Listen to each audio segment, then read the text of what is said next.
आज कोणाचं तरी मर्डर होणार आहे, कारण आज रेल्वे स्टेशनवर आलेली डॉगेश बाईची गँग. तर नमस्कार, माझं नाव आहे प्रज्वल आणि माझ्या मिनी व्लॉगमध्ये तुमच्या सगळ्यांचं स्वागत आहे. नाश्त्याला मॅगी असली ती पण स्वतःच्या हातची, तर अजून काय पाहिजे. बॅग वगैरे रेडी करून निघालो घरातून बाहेर. चालता चालता झालं गाढव दादांचं दर्शन. त्यानंतर रिक्षा पकडून पोचलो प्लॅटफॉर्म. 8:38 कल्याणची गाडी येत होती, त्यासाठी प्लॅटफॉर्मला उभं होतो. मध्ये बसल्यानंतर असं कळलं की गर्दी तर खूप आहे. त्यामुळं मला तो उतरायला जमत नव्हतं, कारण माझ्याकडे 2-2 बॅग होत्या.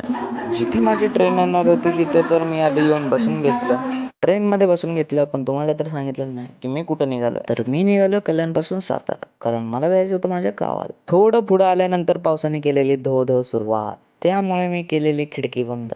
त्यानंतर कर्जत स्टेशनला घेतले मस्त 2 वडापाव. तर वडापाव तर लय भारी होता. त्यानंतर तुम्ही फक्त इथून पुढे व्ह्यू बघा.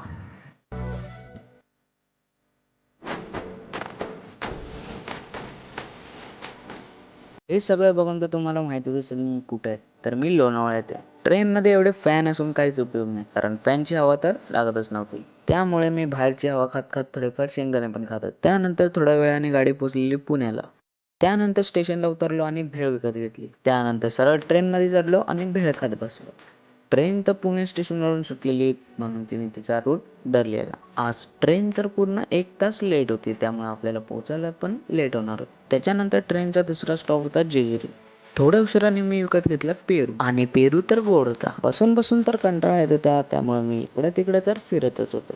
या स्टेशनला तर डॉगेशबाईची गँग चालली, आणि गँग मध्ये थोडीफार वाईब तर वेगळीच होती. त्यानंतर सातारा स्टेशनला उतरून थोडाफार टाइमपास केला, कारण नेक्स्ट स्टेशनला आपल्याला उतरायचं होतं. तोंड वगैरे धुवून पहिले तर आपण बॅग्स खाली घेतले. त्यानंतर ट्रेनला वाय करून आपण पहिले स्टेशनला उतरून घेतलं. त्यानंतर आपला जोडीदार आपल्याला घ्यायला आलता, त्यामुळे त्याच्या गाडीमध्ये पेट्रोल भरलं. तिथून गेलो चहा प्यायला. आजचा ब्लॉग एकदम मस्त होता. तुम्हाला कसा वाटला ते कमेंट बॉक्समध्ये शेअर करा, आणि भेटूया नेक्स्ट ब्लॉगमध्ये.